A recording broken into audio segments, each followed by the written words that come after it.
이 시간에 다 같이 읽으실 성경 말씀은 요한계시록 4장입니다. 요한계시록 4장. 요한계시록 4장 1절에서 3절까지 말씀입니다.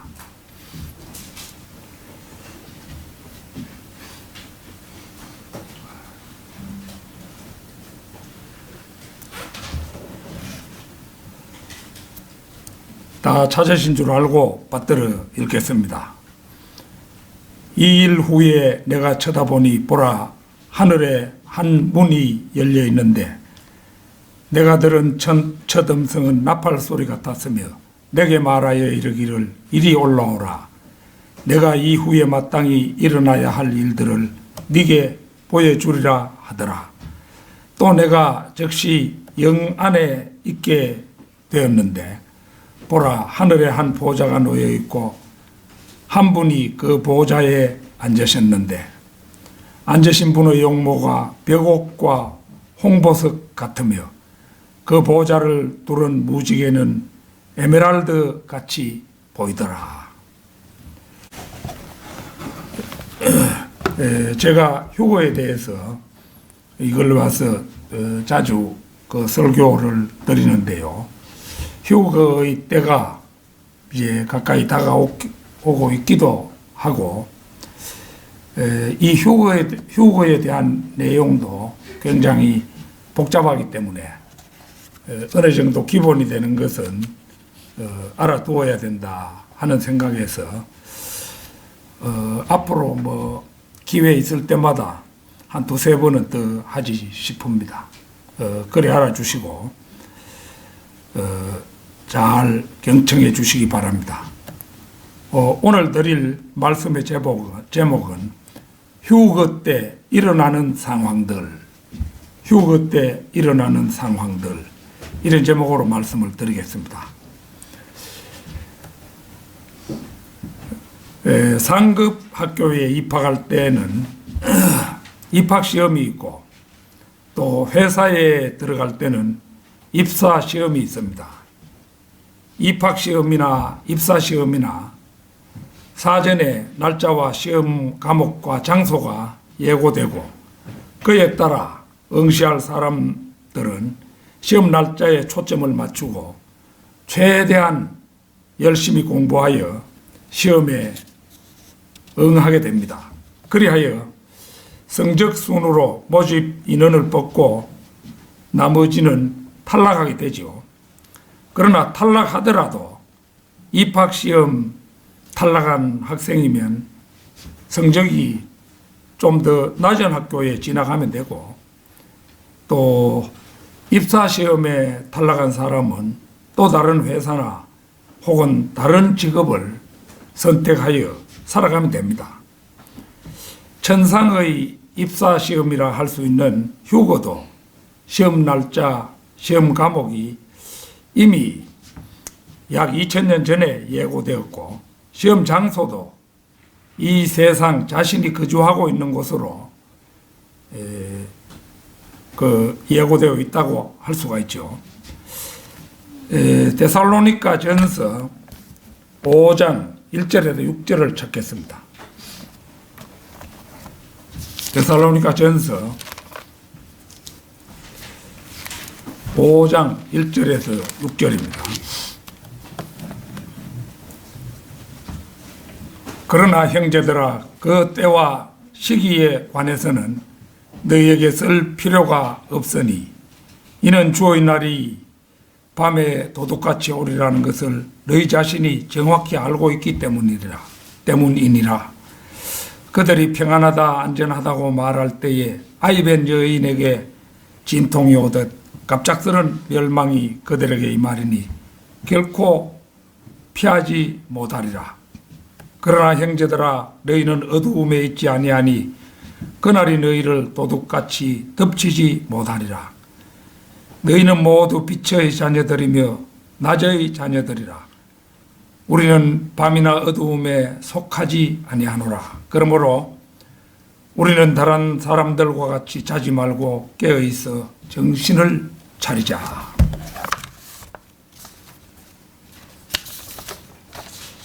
이 말씀에 따르면 그분께서는 밤에 도둑같이 오시며, 이게 밤에 도둑같이 오신다 이럴 때 하루 중 밤 시간에 온다는 이 말이 아니고, 교회 시대가 밤이죠.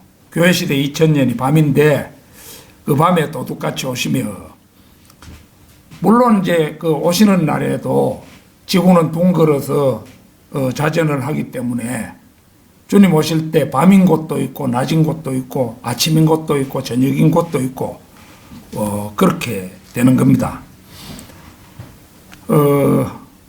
이제 거듭난 성도들에게는 이제 도둑같이 덮치지 못한다. 이제 우리가 읽어본 말씀에 그렇게 되어 있죠. 세상 사람들은 그들이 예수 그리스도도 또 성경 말씀도 믿지 않기 때문에 자기들의 일에 골몰하거나 혹은 밤에 깊은 잠에 빠져 있을 테지만, 예수 그리스도와 성경 말씀을 믿는 믿음의 사람들은 항상 깨어 있어서 주님께서 오실 때를 마음속으로 헤아리고 있습니다. 그들의 모두가 빛의 자녀들이며 낮의 자녀들이기 때문입니다. 시편 119편 105절을 찾겠습니다. 시편 119편 105절.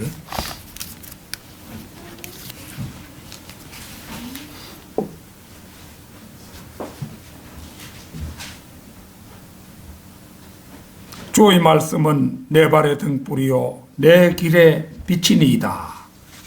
교회 시대는 어두운 밤입니다. 그러나 주님의 오심을 사모하는 성도들은 주님의 신부로 내 발의 등불이요 내 길에 비친 말씀을 주야로 묵상함으로 해서 주님께서 우리를 젖혀두고 이 세상에 몰래 다녀가실 수는 없는 겁니다. 휴거는 이제 머지않아 우리를 데리러 오실 주님께서 일으키시는 초자연적인 사건입니다. 이 휴거 때에 일어나는 일들을 7가지 정도 살펴봄으로써 마지막 때를 살아가는 우리의 좋은 교훈과 지침으로 삼고자 합니다. 휴거 때에 일어나는 상황들. 첫째, 휴거 때는 코발트 폭탄이 터지는 것처럼 섬광이 있다는 것입니다. 코발트 폭탄이라는 것은 원자폭탄의 외곽을 코발트로 싸서 방사능 효과를 극대화시킨 그런 폭탄이죠. 그것이 터지는 것처럼 섬광이 밝게 비친다는 겁니다. 마태복음 24장 27절을 찾겠습니다. 마태복음 24장 27절입니다.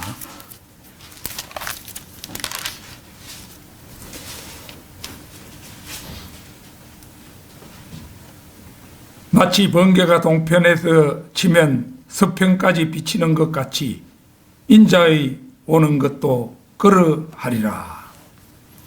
도둑같이 공중 재림을 하신다고 하는데 그게 아니네 이런 생각이 들겠지만은, 사람들은, 이 세상 사람들은 뭐 번개가 치고 이란다고 해서 주님이 오신다 이걸 눈치채지 못하는 거죠. 그렇기 때문에 이제 이런 일이 일어나도 전혀 그들은 낌새를 채지 못하는 것입니다. 이제 번개가 치는 것이 재림과 연관되어 설명되고 있죠. 성경 몇 곳을 더 찾아보도록 하겠습니다. 사무엘하 22장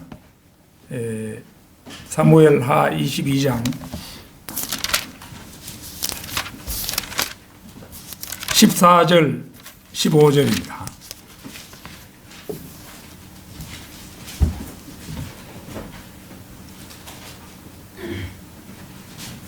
주께서 하늘로부터 천둥을 발하셨고 지극히 높으신 분께서 음성을 내셨도다. 그가 화살들을 쏘아서 그들을 흩으셨으며 번개로 그들을 폐주시키셨도다. 이 말씀은 하나님께서 다윗을 그의 모든 원수들과 사울의 손에서 구해내셨던 날, 이 다윗이 읊은 노랫말인데, 그때 다윗의 상황에 딱 들어맞는 노래말도 되지만은 예수 그리스도의 재림에 관한 예언이기도 합니다. 성경은 이렇게 그때 상황을 정확하게 보여주면서 동시에 이제 예언을 하는 경우가 굉장히 많죠. 시편 144편 6절도 한번 찾겠습니다. 144편 6절입니다.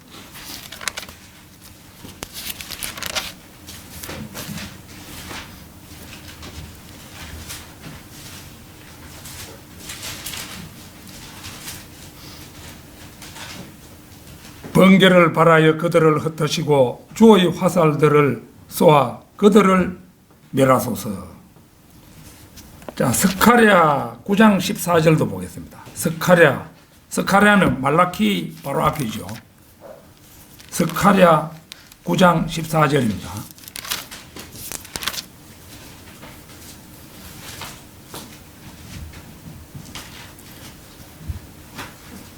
주께서 그들 위에서 보이시리니 그의 화살이 번개같이 나갈 것이요 주 하나님께서 나팔을 부시리니 남풍의 해오리 바람과 함께 나갈 것이라.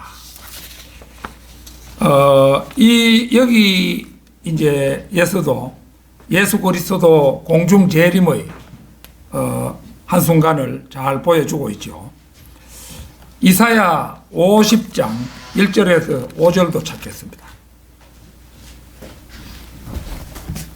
이사야 50장 1절에서 5절입니다.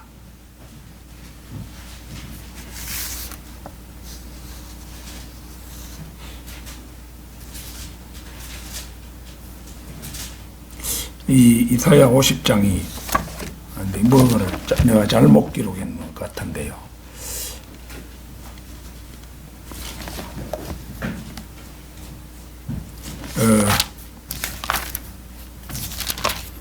한 것만 제가 확인을 하고, 시편 50편입니다. 시편 50편을 이사야 50편으로 제가 50장으로 기록을 했네요.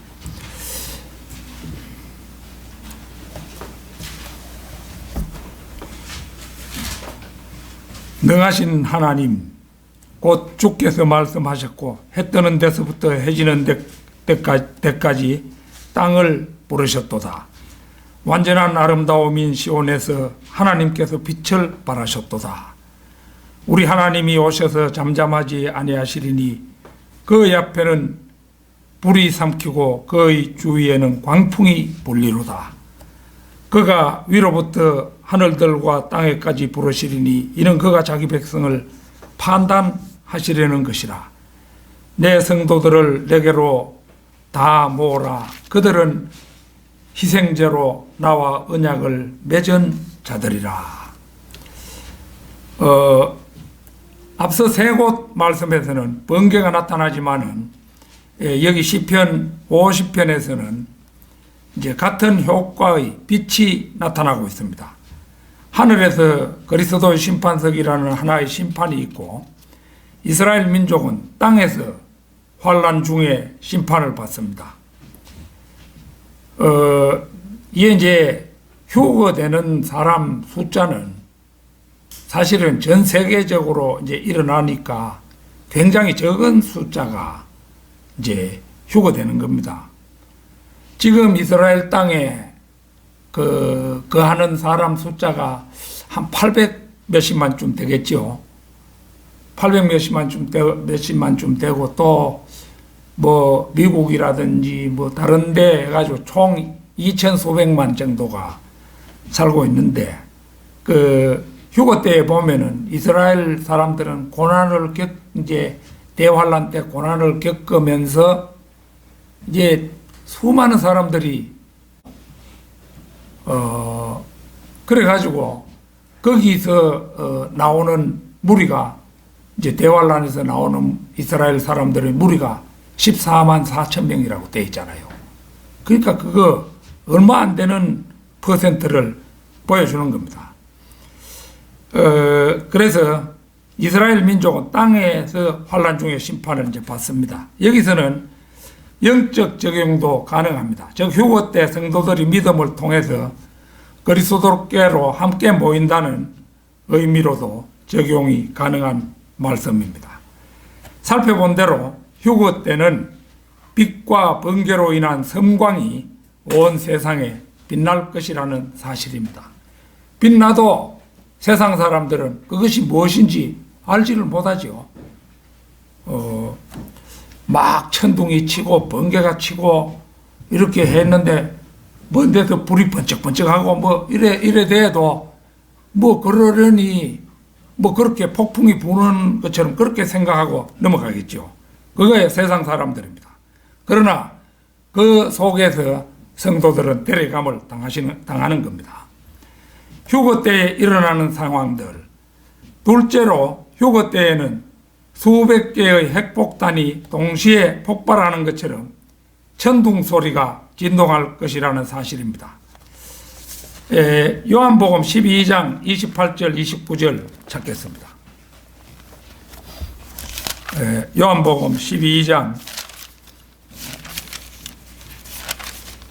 28절 29절입니다.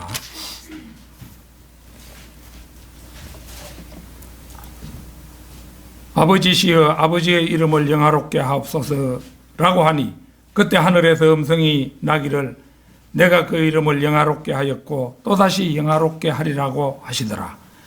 그때 곁에 서서 그 음성을 들은 무리가 말하기를 천둥 소리였다고 하고 또 어떤 사람들은 천사가 그에게 말한 것이라고도 하더라.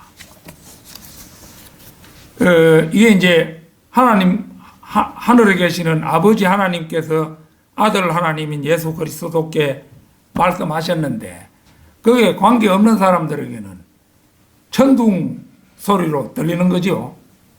그런데 이제 그것을 알게 하시는 사람들에게는 결국은 그 말이 들리는 거죠. 하늘에서 들려오는 음성은 구원받지 못한 자들에게는 천둥 소리 정도로밖에는 들리지 않습니다. 이것은 주님께서 성도들을 데리러 다시 오실 때에도 마찬가지입니다. 하늘에서 들려오는 주님의 호령과 천사장의 음성과 하나님의 나팔 소리를 구원받지 못한 자들은 천둥 소리나 핵폭탄이 터지는 소리점으로 듣게 될 것입니다. 우리 찬송가 지난주에 불렀습니다만은 228장 그 휴거를 노래한 찬송가잖아요. 하나님의 나팔 소리 천지 진동할 때에 이 나팔 소리가 천둥 소리로 사람들에게는 들리는 겁니다. 영광스런 새 아침이 밝으며 구속받은 주의 백성 공중에서 모이리. 그때 나도 함께 참여하겠네. 나팔 불며 나의 이름 부를 때에 나팔 불며 나의 이름 부를 그때 거기 참여하겠네. 미국의 찬송가 작곡가인 제임스 밀턴 블랙이라는 사람이 그 가사를 쓰고 작곡을 한 그런 찬송가입니다. 예수 그리스도께서 이 땅에 오신 이후로 모두 3번에 걸쳐 하늘에서 음성이 들려왔습니다. 첫 번째는 요단강에서 침례인 요한에게 침례를 받으신 직후였는데 마태복음 3장 17절을 보면 나옵니다. 두 번째는 변형산에서였는데 이 개역성경에는 변형산을 변화산이라 이러잖아요. 그 변형산에서였는데 누가복음 9장 35절에 나옵니다. 그리고 세 번째가 바로 우리가 조금 전에 읽어본 요한복음 12장 29절입니다. 그런데 이 세 번 모두 예수 그리스도의 죽으심과 관련이 있습니다.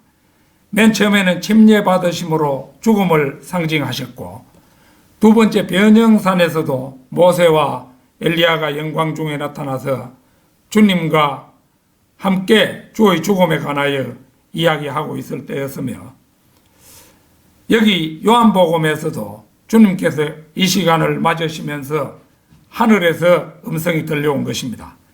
맨 처음에는 주님께서 선지자로서의 직분을 위해 거룩하게 되는 장면에서였고, 두 번째는 자신을 희생 제물로 드리시는 제사장의 직분과 관련되었으며, 마지막에는 왕으로 환호를 받으신 직후였습니다. 그래서 십자가에 달리신 주님의 머리에도 이 사람은 유대인의 왕 예수라고 쓴 죄명이 붙여졌습니다.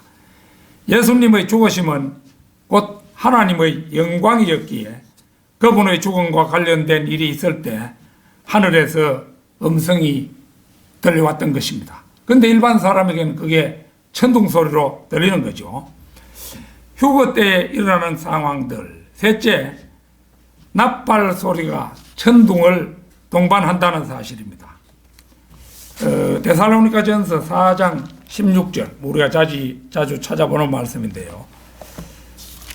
데살로니가전서 4장 16절. 주께서 호령과 천사장의 음성과 하나님의 나팔 소리와 함께 하늘로부터 친히 내려오시리니 그러면 그리스도 안에서 죽은 자들이 먼저 일어나고. 이 구절은 성령님의 강림을 말하는 대목이 아닙니다.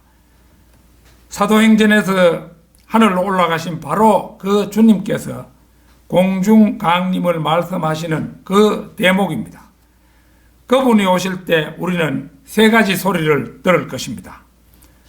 곧 호령, 이 호령 이거는 이제 영어 단어를 보면은 shout, shout 이렇게 되는데요. 이 외침, 고함소리 이런 뜻을 가지고 있습니다. 그 다음에 이제 음성, 나팔 소리 이 세 가지를 이제 소리를 듣는다는 거죠.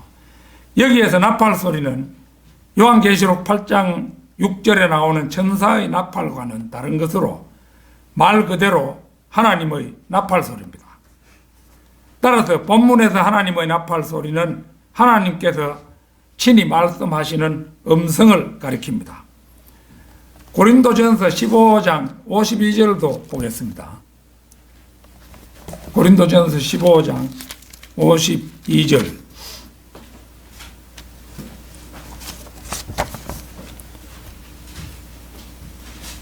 마지막 나팔 소리에 눈 깜짝하는 순간에 그러하리라. 나팔 소리가 나면 죽은 자들이 썩지 아니하는 몸으로 일으켜지며 우리도 변화되리라. 보는 것처럼 눈 깜짝하는 순간에 마지막 나팔이 있게 됩니다. 여기서 나팔은 이제 나팔 트럼펫이라는 게 있죠. 그래서 여기서 말하는 나팔은 트럼펫이라는 악기가 아니고 나팔이 내는 나팔 소리, 이제 트럼펫으로 나팔 소리를 내면은 그 소리를 갖다가 트럼이라고 말합니다.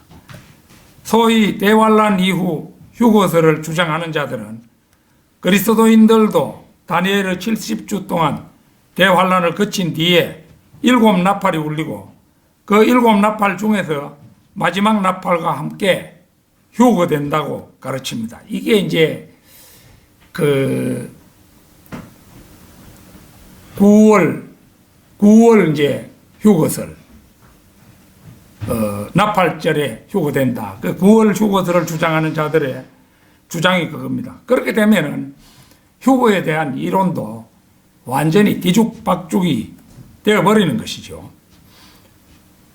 그러나 요한계시록에 나오는 나팔이라는 말은 악기를 나타내는 말하자면 트럼펫이고, 여기 고린도전서 15장의 나팔은 트럼, 즉 나팔이 내는 소리를 말합니다. 요한계시록의 7 나팔은 천사들이 불게 되어 있습니다. 그러나 여기서는 천사들이 부는 나팔이 아닙니다. 요한계시록 8장 2절을 찾겠습니다. 요한계시록 8장 2절.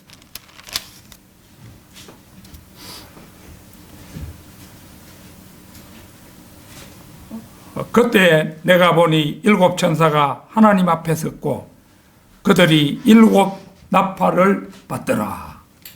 그 뒤에 8장 6절 보겠습니다.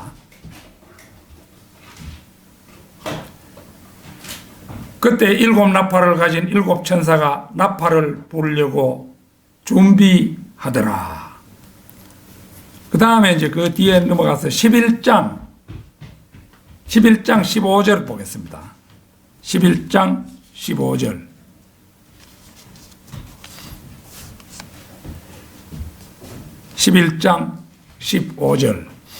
그 위에 일곱째 천사가 나팔을 부니 하늘에서 큰 음성들이 있어 말하기를 이 세상의 나라들이 우리 주와 그의 그리스도의 왕국들이 되어서 그분이 영원무궁토록 통치하시리라고 하더라. 일곱째 천사가 나팔이라는 악기를 받고 그 나팔이라는 악기를 부르려고 준비하더니 마지막에는 그 나팔이라는 악기를 부니라고 그렇게 말씀하죠. 그러니까 요한계시록에서는 마지막 나팔이 곧 마지막 나팔이라는 악기입니다. 그리고 이 마지막 나팔은 그리스도인들의 휴거가 끝난 다음에 천사들이 부는 나팔입니다.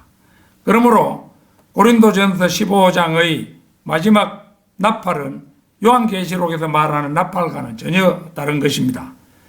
고린도전서 15장의 나팔 소리는 데살로니가전서 4장 16절의 나팔 소리와 일치합니다.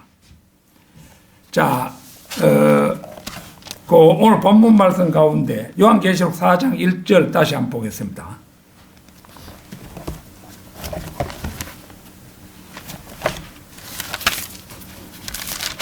(4장 1절입니다)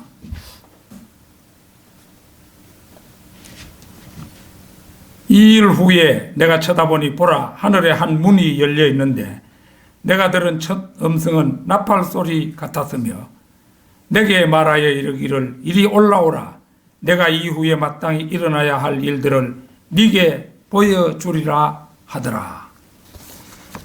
보는 것처럼 이것은 그 음성이 마치 나팔이 말하는 것처럼 들리는 음성입니다. 그렇다면 그 내용이 무엇이냐? 거기 나타났죠. 이리 올라오라는 하나님의 음성인 겁니다. 그래서 이제 우리가 휴거 때에 세상 사람들은 그걸 나팔 소리로 듣지만은 이제 뭐 나팔 소리나 천둥 소리 뭐 이런 걸로 듣지만은 우리 그리스도인들은 이제 휴거될 그리스도인들의 귀에는 하나님의 나팔 소리가 이리 올라오라는 음성이죠. 그 음성을 듣지 못하면 안 되는 거예요. 그 음성을 듣지 못하면 시험에 실격한 겁니다. 그러니까 그게 딱 들려오는 사람은 휴거의 자격이 있는 겁니다. 휴거 때 일어나는 상황들. 넷째, 지상에 있는 모든 거듭난 그리스도인들은 이 소리의 진동 속에서 자신의 이름이 불려지고 이리 올라오라는 음성을 듣는다는 것입니다. 자, 우리가 조금 전에 찾아본 요한계시록 4장 1절부터 3절 다시 한번 보겠습니다. 이 일 후에 내가 쳐다보니 보라 하늘에 한 문이 열려 있는데 여기에 이제 셋째 하늘 그 이제 우리가 우주 북쪽으로 한없이 가면은 그게 거대한 물청이 있죠. 그 물청이 깊음인데 그 바깥쪽이 이제 얼어 있습니다. 절대 온도로 얼어 있는데 그 위에 하나님의 보좌가 놓여 있고 그 위에가 바로 셋째 하늘이죠. 그래서 여기에 이제 이 절대 온도로 얼어 있기 때문에 단단해서 쇠보다도 더 단단한 거예요. 마귀도 함부로 그 뚫고 올라갈 수 있는 능력이 없어요. 거기에 이제 문이 있습니다. 전에 우리가 그 문을 통해서 복도 내려주시고 그 문을 통해서 이 지구에 40일간 홍수를 주시기도 했죠. 바로 그 문인데 이제 그 문이 있습니다. 한 문이 열려 있는데 내가 들은 첫 음성은 나팔 소리 같았으며 내게 말하여 이르기를 이리 올라오라 내가 이후에 마땅히 일어나야 할 일들을 네게 보여주리라 하더라. 또 내가 즉시 영 안에 있게 되었는데 보라, 하늘에 한 보좌가 놓여 있고 한 분이 그 보좌에 앉으셨는데 앉으신 분의 용모가 벽옥과 홍보석 같으며 그 보좌를 두른 무지개는 에메랄드 같이 보이더라. 하늘은 요한계시록에서 단지 2번 열리는데 한 번은 누가 올라갈 때이고 한 번은 요한계시록 19장에서 누군가 내려올 때입니다. 첫 음성은 나팔 소리 같았다고 하는데 데살로니가전서 4장 15절에서 18절과 비교해 보면 음성이 무엇인지, 즉 나팔 소리가 무엇인지는 분명합니다.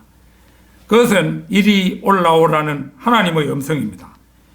이것은 주께서 누군가를 부르시는 것이며 양쪽 구절 모두 듣는 자들은 그에 대한 응답으로 구름 속으로 이제 끌려올라 가는 것이죠. 그러니까 소리를 못 듣는 사람은 올라가지 못합니다. 소리를 듣는 사람은 다 끌려 올라가는 거예요. 한 가지 더 주목할 것은 이제 있고 요한계시록 4장 2절에 그게 보면은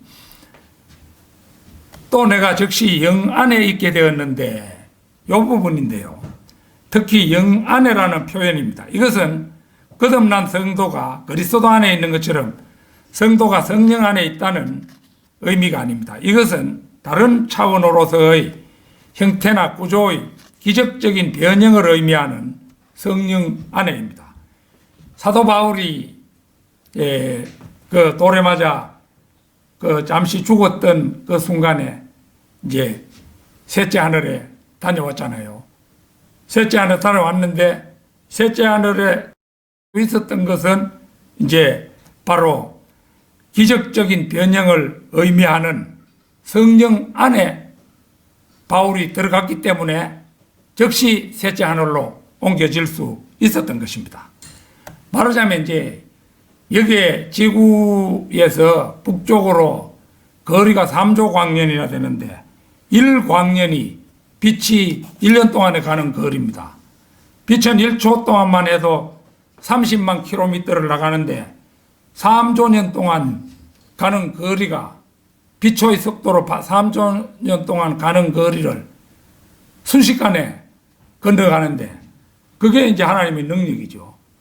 그때 이제 그 성령 안에 그러니까 형태나 구조의 기적적인 변형을 의미하는 그런 성령 안에라는 의미입니다. 이것을 고린도전서 15장 49절에서 52절과 비교해 보면은 그리스도의 몸이 휴거되는 또는 들림받는 것임을 알 수가 있습니다. 바울은 이 신비를 두고 나팔 소리가 나면 눈 깜짝할 순간에 일어날 것이라고 우리에게 알려주고 있죠. 우리는 데살로니가전서 4장에서 그것이 천사장의 음성과 하나님의 나팔 소리와 함께 일어난다는 것을 알 수 있는데 바로 여기 요한계시록 4장 1, 2절에서 모든 요소가 나타나는 것을 봅니다. 즉 음성, 나팔, 부르는 소리, 그 소리를 듣는 사람은 눈 깜짝하는 순간에 영적인 체질로의 변화가 일어납니다. 그리고 순간에 이제 하늘로 옮겨지는 거죠.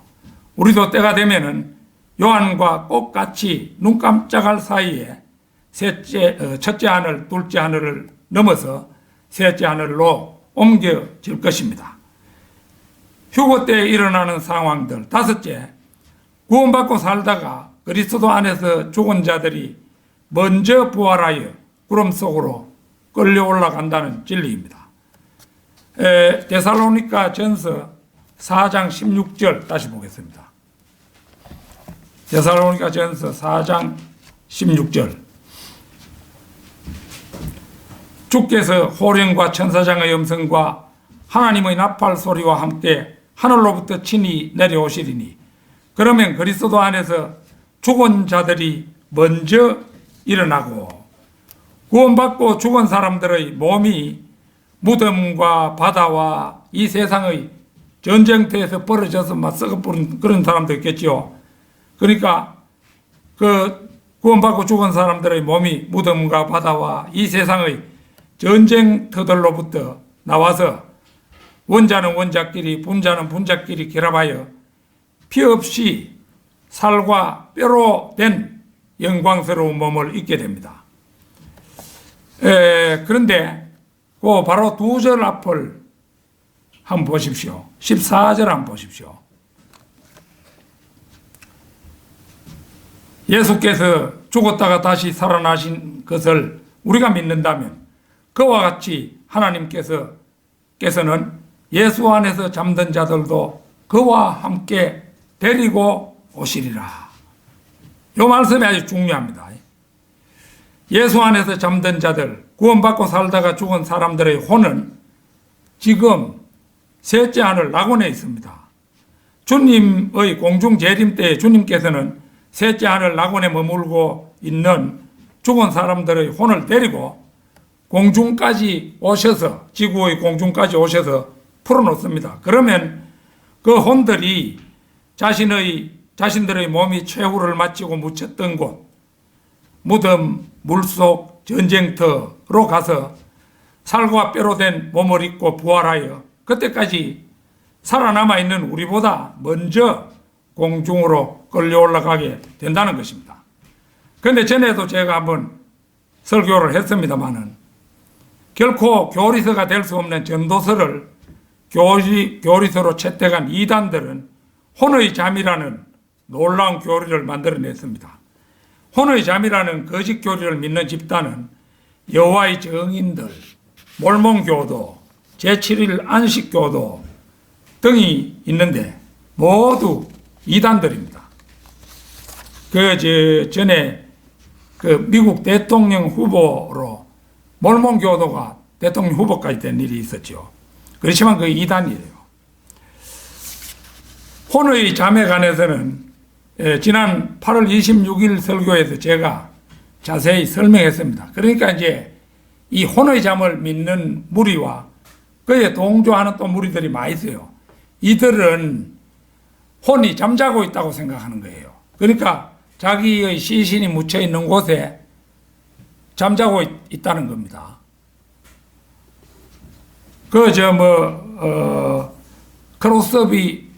화니 크로스비라는 찬송가 작사자 여인이 있잖아요. 장님 여인이 있었는데 그 여인이 죽은 지 오래됐지요. 그러면 만약에 땅 속에서 혼이 잠잔다면은 화니 크로스비의 혼도 아직 땅 속에서 먼저 죽은 성도들과 인사도 못하고 예수 그리스도 하나님도 만나도 못하고 그래 땅 속에 잠들어 있겠죠. 그 말도 안 되는 얘기죠. 그런데 상당수가 이거를 믿어요. 그래서 지난 8월 26일 설교에서 제가 자세히 설명했는데요. 그래서 이 점에 대해 좀 기억이 불확실한 분들은 다시 한번 그 동영상을 들어서 숙지해 두면 주변에 이단을 믿는 사람들에게 좋은 진리를 공급할 수 있으리라고 믿습니다. 휴거 때에 일어나는 상황들. 여섯째, 주님의 공중 재림 때 그때까지 우리가 지상에 살고 있다면 죽은 사람들의 부활에 이어 우리 몸도 모든 피를 쏟고 그리스도께서 부활하셨던 뼈와 살만으로 된 그 몸으로 변하여, 이건 물의 체계의 몸이지요. 우리 몸은 선과학의 지식의 나무 열매를 아담과 이브가 따먹은 이래 피의 체계로 바뀌어 있지만 이게 그 순간에 물의 체계로 이제 바뀌어서 공중으로 끌려 올라간다는 사실입니다. 요한일서 3장 2절 찾겠습니다. 요한일서 3장 2절. 성경 말씀을 이제 읽을 때 가능하면 말이죠. 볼펜 같은 거 이런 걸 가지고 중요한 사항은 성경에 그대로 기록해 두는 게 이 성경 공부에 도움이 돼요. 적어 두면은 성경을 읽을 때 그 대목에 오면은 기억이 새록새록 살아나잖아요. 그게 이제 성경을 확실히 아는 비결입니다, 그거. 뭐 성경 그 좀 더러워지는 거 상관 마세요. 더러워져가 더 이상 못 보면은 또 한 권 사면 되죠.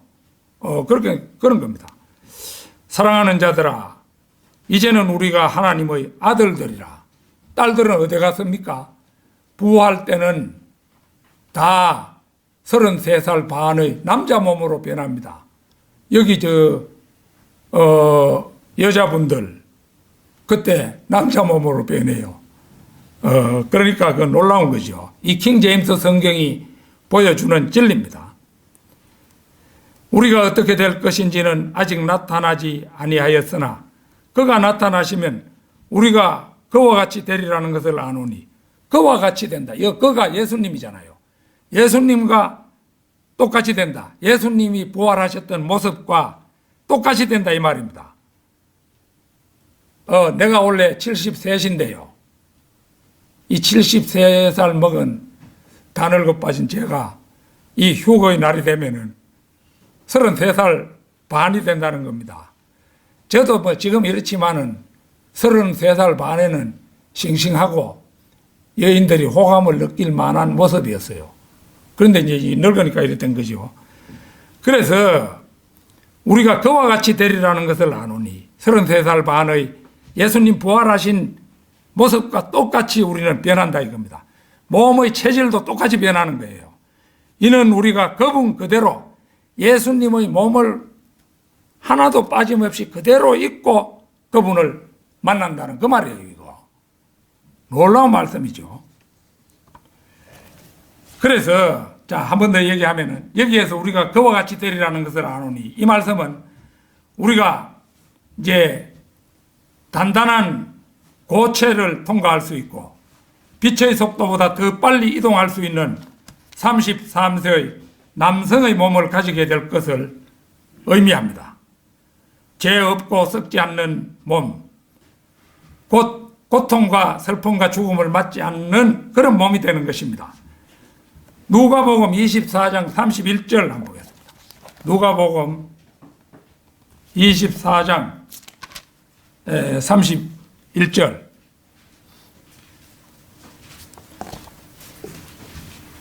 그때 그들의 눈이 열려서 주를 알아보자 주께서는 그들의 시야에서 사라지시더라. 순식간에 눈앞에서 사라져 버리는 거예요. 이거의 빛의 속도로 그 장면에서 이탈하셔서 다른 곳으로 가셨다는 거죠. 이거 탁 나타났다가 사라지는 거. 우리는 이제 그때가 되면은 세상 사람들에게는 순간적으로 탁 나타났다가 사라질 수 있는 그런 슈퍼맨의 몸을 입게 되는 겁니다. 그래서 그 몸은 놀라운 몸이에요. 이 구절은 빛의 속도보다 더 빠르게 이동하는 몸을 보여주는 거죠. 예수 그리스도께서 부활하신 후 아주 짧은 시간 동안 하늘에 올라가셨다가 지상으로 돌아오셨다는 일도 이 사실을 뒷받침해 줍니다. 막달라 마리아가 예수님을 만나서 발을 만지려고 하니까 내가 아직 아버지께로 올라가지 못했으니까 나를 만지지 마라. 조금 후에는 여자들이 예수님의 발에 매달려가지고 막 감격하는 그런 장면이 또 나옵니다. 그러니까 그동안에 셋째 하늘에 다녀오신 거예요. 여기 나는 이제 전에도 내가 얘기 한번 했습니다만은 세계 여행하는 거, 명성지 여행하는 거 이거 거의 안 했습니다. 안 하고 있는데 왜 안 하느냐? 요때 이제 그 변화된 몸을 입으면은 그때 순식간에 한번 다 다녀보려고요. 가끔 가다가 아프리카 킬리만자로 산이 보고 싶네 싶으면 킬리만자로 생각하는 순간에 거기 이미 도착하는 거예요. 빛의 속도는 지구를 7바퀴 반 돌잖아요. 1초에. 그렇잖아요. 똑딱 하는 순간 이전에 이미 거기 가 있는 거예요. 이과수 폭포를 보고 싶다. 빅토리아 폭포를 보고 싶다. 보고 싶은 거는 다 그때 가서 보면은 돈도 안 들고 숙소 해결도 다 되고 멋지잖아요. 그걸 뭐한데 돈 들여가지고 세계 일주한다고, 죽기 전에 세계 일주한다고, 그 구원받지 못한 사람들이 하는 이야기입니다. 자, 요한복음 20장 19절을 한번 보겠습니다. 20장 19절.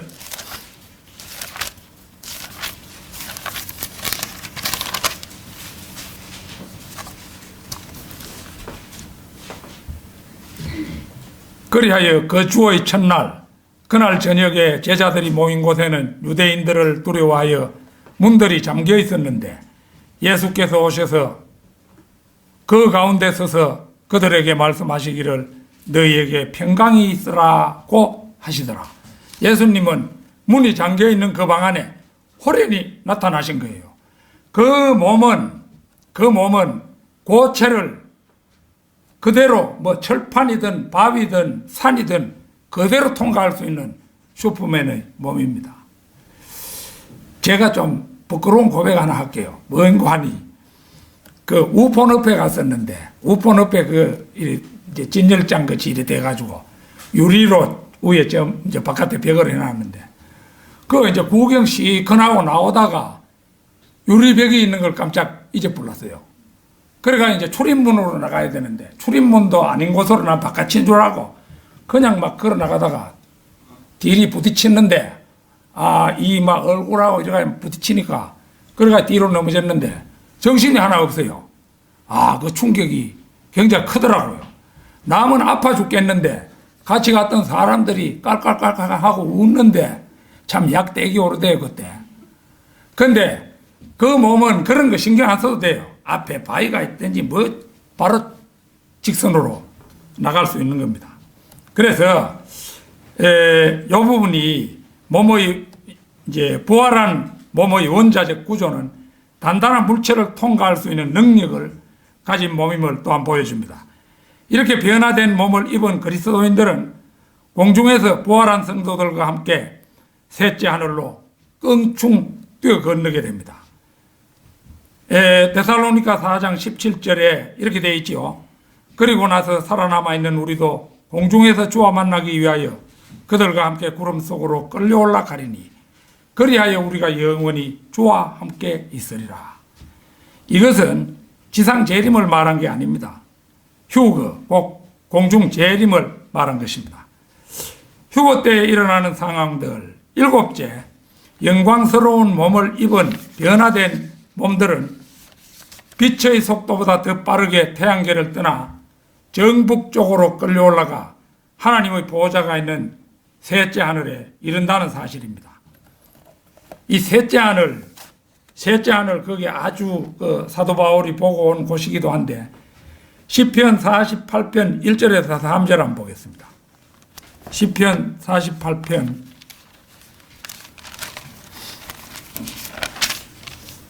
1절에서 3절입니다.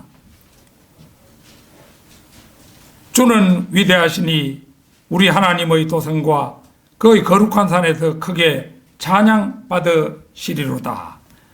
북편에 있는 위대한 왕의 도성 시온산은 그 자리 잡은 곳이 아름다우며 온 땅의 기쁨이니 하나님께서 그 궁전들에서 피난처로 알려지셨도다.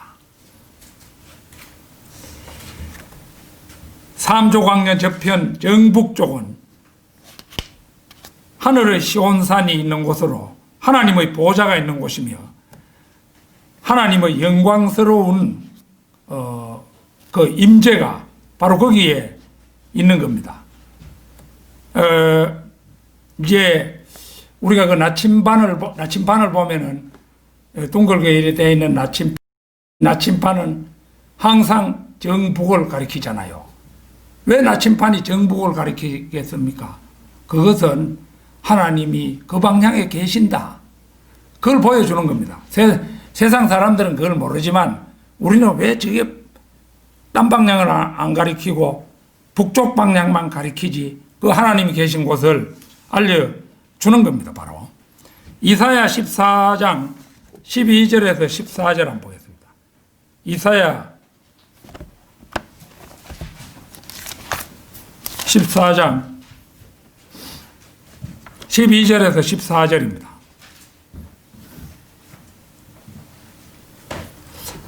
오 아침의 아들 루시퍼야 네가 어찌 하늘에서 떨어졌느냐. 루시퍼가 사탄 다섯 번째 그룹 마귀지요. 민족들을 연약하게 하였던 네가 어찌 땅으로 끊어져 내렸느냐. 이는 네가 네 마음속에 말하기를 내가 하늘에 올라가서 내가 내 보좌를 하나님의 별들보다 높일 것이요 내가 또한 북편에 있는 회중의 산 위에 앉으리라. 셋째 하늘에 있는 산이 시온산이죠. 그렇죠. 그 이제 이스라엘 예루살렘 근처도 가면 시온산이 있지만은 여기서 말하는 것은 하늘에 있는 시온산입니다. 내가 구름도로의 높은 곳들 위로 올라가 내가 지극히 높으신 분 같이 되리라 하였습니다. 지극히 높으신 분이 하나님이잖아요. 이 사탄이 하나님이 만든 피조물이면서 하나님보다 더 높게 되리라고 그렇게 교만한 마음을 먹고 반역을 일으켜서 이제 이 다섯 번째 그룹은 사탄이 되는 거죠. 그리스도인들은 셋째 하늘에서 이제 그리스도의 심판석에 서게 됩니다. 로마서 14장 10절 한번 보겠습니다. 로마서 14장 10절.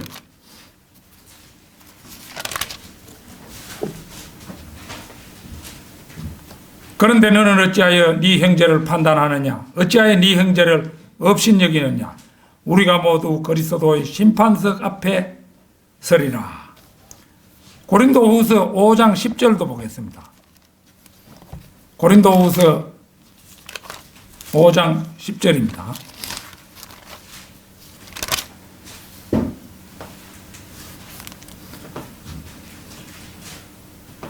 이는 우리 모두가 반드시 그리스도의 심판석 앞에 나아가서 선이든지 악이든지 각자 자기가 행한 것에 따라 자기 몸으로 행한 것들을 받을 것이기 때문이라. 그리스도의 심판석은 그리스도인이 그리스도인으로서 행한 선한 행위에 대해서 상급을 받고 그리스도인이면서도 악한 행위를 한 것에 대해서는 상급을 잃게 되는 것을 이제 심판받는 거지요. 누군가 구원을 받을 것인지 아니면 구원을 잃어버릴 것인지 이런 문제와는 전혀 상관이 없는 심판석입니다. 구원의 여부를 판단하는 게 아니에요. 그 심판석은 예수 그리스도의 공중 재림 때 휴거된 성도들은 하나님의 의, 즉 하나님의 아들 주 예수 그리스도를 소유하고 있기 때문에 그들의 행위는 그들의 구원에 결코 어떤 영향도 주지 못합니다. 그리스도의 심판석에서 그리스도인들은 그들이 구원받은 후에 주님을 섬기기 위하여 행한 일에 관하여 심판을 받는 것입니다. 따라서 휴거는 심판날이나 마지막 심판이 결코 아니며 그것과는 어떤 관련도 없습니다. 그러나 그리스도의 심판석은 성도들로서는 가장 두려운 자리입니다. 이 자리는 우리가 구원을 받고 어떻게 구원을 섬겼는가를 심판받는 자리이므로 특히 섬김의 동기가 순수해야 함은 물론입니다. 그리스도의 심판석은 불로 시험하지요. 성도가 된 후 한 일이 주님을 사랑하기 때문에 한 일이 아니라면 제 아무리 훌륭한 일을 열심히 했더라도 모두 불에 타 사라지고 남는 것은 아무것도 없다는 사실을 명심해야 합니다. 자, 우리가 뭐 토요일마다 구령을 하고 이렇게 하는데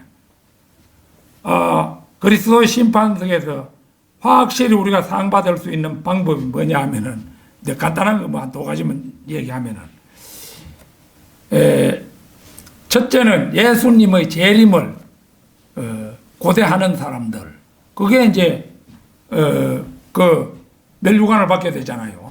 그 다음에 이제 또 하나는 그 자랑의 멸류관 가는 건데 여기 멸류관들 쭉 사진으로 나와 있죠. 그런데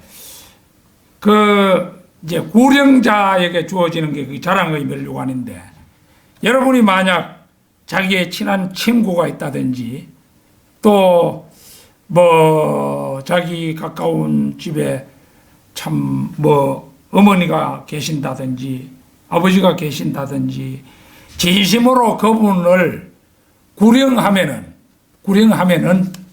그때 면류관을 받게 되고 그 면류관에 구령한 숫자로 보석이 달리게 되는 겁니다. 그러니까 그거 아주 좋은 방법이에요. 그 이제 생각해보고 난 주님을 향해서 예배당에만 왔다 갔다 했지 한 일이 별로 없는데 싶은 사람은 그런 거라도 우선 해가지고 부끄럽지 않게 될 일을 해야 되겠죠. 결론적으로 휴거는 이 땅의 대환란이 펼쳐지기 직전 일어나는 놀라운 사건으로 마지막 때를 살아가는 성도들이 일념으로 고대하고 있는 영광의 탈출입니다. 휴거는 성도 자신에게 일어나는 것만으로도 그의 구원이 확실했다는 증거이기도 하며 반대로 그날에 같이 열심히 교회 다닌 사람들 가운데 모두 사라졌는데 자기만이 혼자 남겨졌다면 그 실망감은 상상을 초월할 것입니다. 휴거는 가장 간절히 기다린 사람에게 일어나리라고 봅니다. 너도 나도 세상과 친구 되기에 바쁜 나머지 신랑이신 예수 그리스도를 기다리는 사람은 극히 드뭅니다. 어찌어찌 하다가 구원은 받았으나 세상에서 사는 동안 자기 일에만 골몰한 사람들은 그리스도의 심판석 앞에 서는 순간 자기의 모든 행위가 불타는 것을 허탈하게 바라볼 수도 있습니다.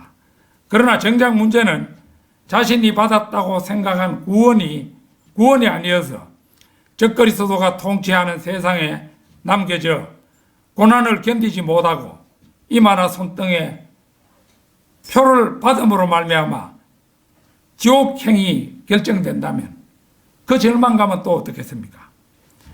빌립보서 이제 끝으로 빌립보서 3장 20절 21절 찾겠습니다.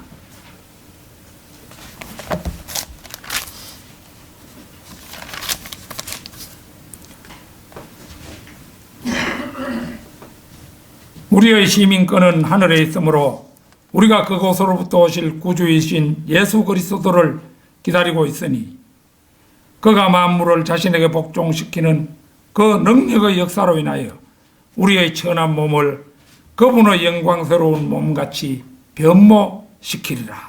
참으로 보석 같은 말씀이죠. 아무쪼록 휴거에서 누락되지 않고 함께 떠날 수 있는 성도 여러분이 되시기를 진심으로 바랍니다. 다 같이 기도드리겠습니다.